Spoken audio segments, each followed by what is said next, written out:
ମୋ ଅନୁଭବରେ ସଫଳତା ପୂର୍ବରୁ ନା ଭଗବାନ କଠୋର ପରୀକ୍ଷା ନିଅନ୍ତି। ଆଉ ଏମିତି ସମସ୍ୟା ଗୋଟେ ଗୋଟେ ଦେବେ ଯେମିତି ଲାଗିବ ଯେ ନାଇଁ ଆଉ ପାରି ହେବନି, ଏଇଠୁ ଛାଡ଼ିଦେବା। କିନ୍ତୁ ସେଇ ସମସ୍ୟାକୁ ସାମ୍ନା କରିକି ଆମେ ଯାଇପାରୁଛନ୍ତି କି ନାହିଁ ସେଇଟା ମଧ୍ୟ ଭଗବାନ ଦେଖନ୍ତି।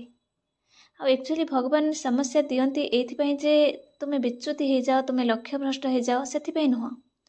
ସେ ତୁମକୁ ପରୀକ୍ଷା କରନ୍ତି ଯେ ଏ ସମସ୍ୟାକୁ ତୁମେ ଝେଲିକି ସମ୍ଭାଳିକି ସାମ୍ନା କରିକି ତୁମେ ଆଗକୁ ବଢ଼ି ପାରୁଛ କି ନାହିଁ। ତେଣୁ ସବୁବେଳେ ସମସ୍ୟା ଆସେ ଆମକୁ ପାୱାରଫୁଲ୍ ବନେଇବାକୁ। ଯେତେ ଦାୟିତ୍ୱ, ଯେତେ ଯାହା ବି ଗୋଟେ ଜୀବନର କଠୋରତା ଆସେ ନା, ସେ ସବୁ ଆମକୁ କେବଳ ଷ୍ଟ୍ରଙ୍ଗ ବନେଇବା ପାଇଁ ଆସେ।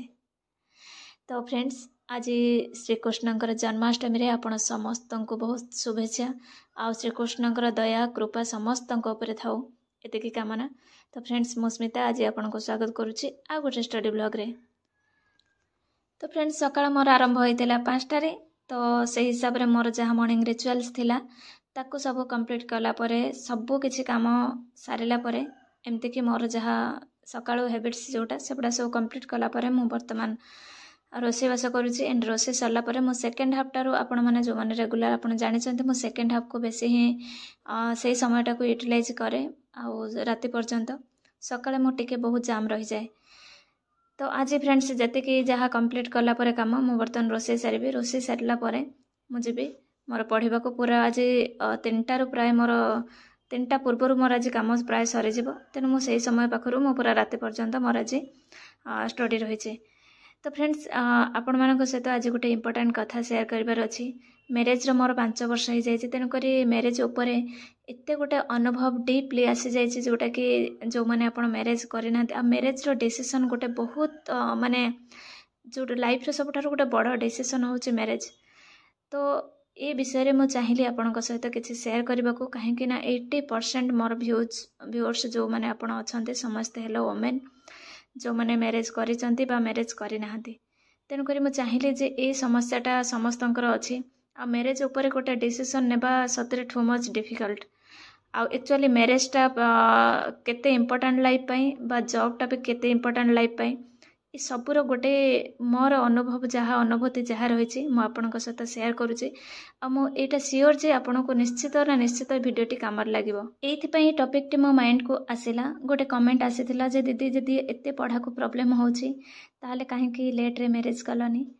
ତ କିଛି ନାହିଁ, ଯାହାର ଦେଖନ୍ତୁ, ଯେଉଁମାନେ ଆପଣ କମେଣ୍ଟ ଦେଉଛନ୍ତି, ଆପଣଙ୍କର କମେଣ୍ଟଟି ବା କଥା ଜଣେ ସେଇ ହିସାବରେ କହେ ଯେ ତାର ଶିକ୍ଷା, ତାର ସଂସ୍କାର, ତାର ପରିବେଶ, ଏସବୁକୁ ନେଇକି ଆମ ମାଇଣ୍ଡ, ଆମର ଥିଙ୍କିଂ ତିଆରି ହୁଏ। ଆଉ ସେଇ ଅନୁସାରେ ଆମେ ବିହେଭ୍ କରନ୍ତି, ସେଇ ଅନୁସାରେ ଆମେ କଥା କୁହନ୍ତି। ତେଣୁ କୌଣସି ଜିନିଷ ମୋତେ ଯେ ଖରାପ ଲାଗିବ ସେମିତି ନୁହଁ। ଦେଖନ୍ତୁ, ଗୋଟେ ଜିନିଷ ହେଉଛି, ଆମେ ସବୁ ଏକ୍ଜାମକୁ ବସିବା ପାଇଁ ଯୋଗ୍ୟତା ହେଉଛି +3।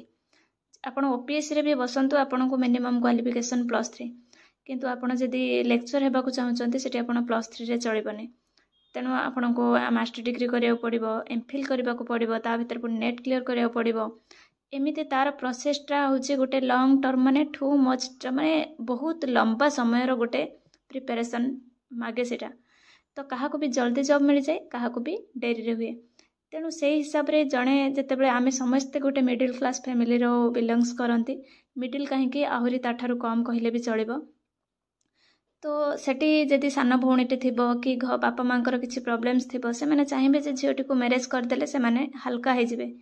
ତେଣୁ ସେ ପରିସ୍ଥିତିରେ ଯେଉଁ ଗୋଟେ ଝିଅଟେ ମ୍ୟାରେଜ୍ କରିବାକୁ ବାଧ୍ୟ ହୁଏ। ତ କେବେ କେବେ ଇଚ୍ଛା ନଥାଇକି ବି ଜଣେ ମ୍ୟାରେଜ୍ କରିବାକୁ ବାଧ୍ୟ ହୁଏ। ତ ସେଇ ୱେରେ ଆଜି ଅନେକ ଝିଅ ଅଛନ୍ତି ବି କେବଳ ବାଧ୍ୟ ହିସାବରେ, ହଁ ଠିକ୍ ଅଛି, କେବଳ ବୟସ ହେଇଗଲା ବୋଲି ନୁହଁ, ମନରେ ବି ମାନସିକତାରେ ବି ପ୍ରସ୍ତୁତ ନ ହେଇକି ବି ସେମାନେ ମ୍ୟାରେଜ୍ କରି ଯାଉଛନ୍ତି। ତ ସେଇ କ୍ଷେତ୍ରରେ ମୁଁ କହିବି, ମୋର ସେଇଆ ବି ହେଇଥିଲା ଯେତେବେଳେ ମୁଁ ବି ମ୍ୟାରେଜ୍ କଲି। ତ PG ସରିଲା, MPhil ସରିଲା, ତାପରେ ମୁଁ ଜବ୍ ବି କରୁଥିଲି। ତ ମୋର ବି ସାନ ଭଉଣୀ ଅଛି। ତ ତେଣୁକରି କେମିତି ଆଉ କେତେ ଡେରି ଆଉ କରିପାରିବେ, ତେଣୁକରି ମ୍ୟାରେଜ୍ଟା ଜରୁରୀ ଥିଲା। ତ କିନ୍ତୁ ତା ମାନେ ନୁହେଁ ଯେ ଆମେ ମ୍ୟାରେଜ୍ କରିଗଲେ ବୋଲି ଆମେ ଲକ୍ଷ୍ୟରୁ ବିଚ୍ୟୁତି ହେଇଯିବା। କିନ୍ତୁ ଏଇଠି ଗୋଟେ ଇମ୍ପୋର୍ଟାଣ୍ଟ କଥା କହିବି, ମ୍ୟାରେଜ୍ ଆଉ ଜବ୍ ଭିତରେ ଗୁରୁତ୍ୱପୂର୍ଣ୍ଣ କେଉଁଟା? ଗୁରୁତ୍ୱପୂର୍ଣ୍ଣ ସବୁକିଛି।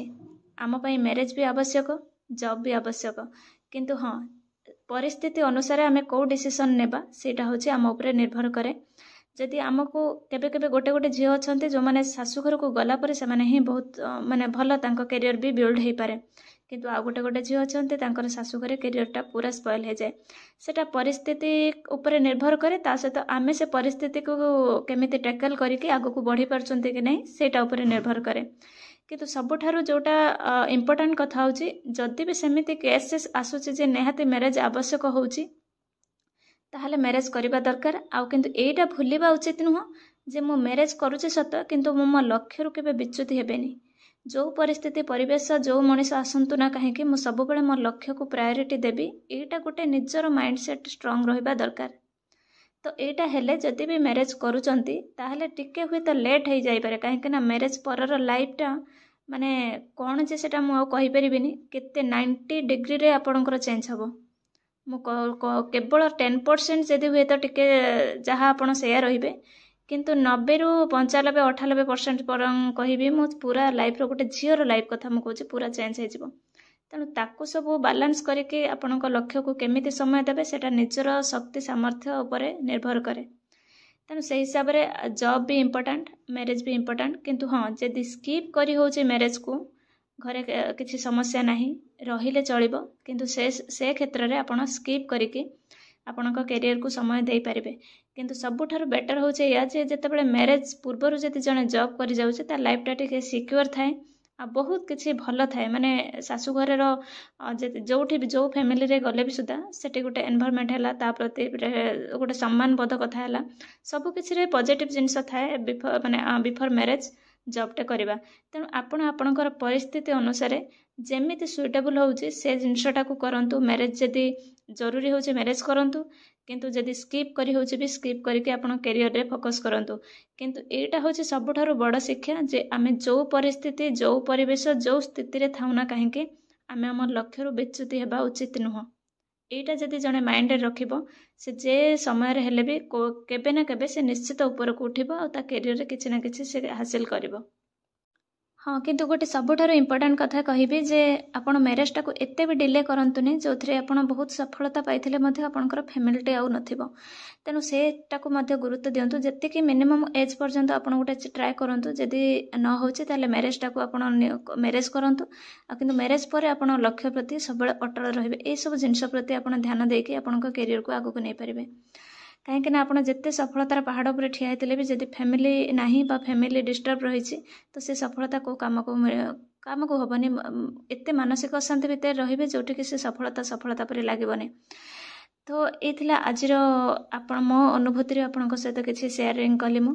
ତ ବର୍ତ୍ତମାନ ମୁଁ ସେକେଣ୍ଡ ହାଫ୍ରେ ଯାହା ପଢ଼ି ସାରିଲା ପରେ ମୁଁ ଟିକେ ସନ୍ଧ୍ୟାବେଳେ ଛାତ ଉପରେ ବୁଲାବୁଲି ସରିଲା ପରେ ଇଭିନିଂରେ ମୋ ପୁଅକୁ ପଢ଼େଇଲି ବା ଆଉ ଯାହା କାମ ଟିକେ କଲି।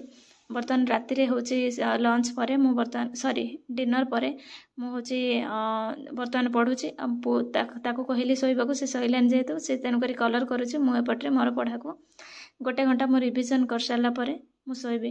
କାହିଁକି ନା 11ଟା 11:30 ଭିତରେ ମୁଁ ଶୋଉଛି। 6 ଘଣ୍ଟାର ରେଷ୍ଟ ମୁଁ ନିଜକୁ ଦେଉଛି ଏବେ। ତ ତେଣୁକରି 11ଟାରେ ଶୋଇବା, 5ଟାରେ ଉଠିବା, ଏଇଟା ହେଉଛି ମୋର ସିଡ୍ୟୁଲ୍।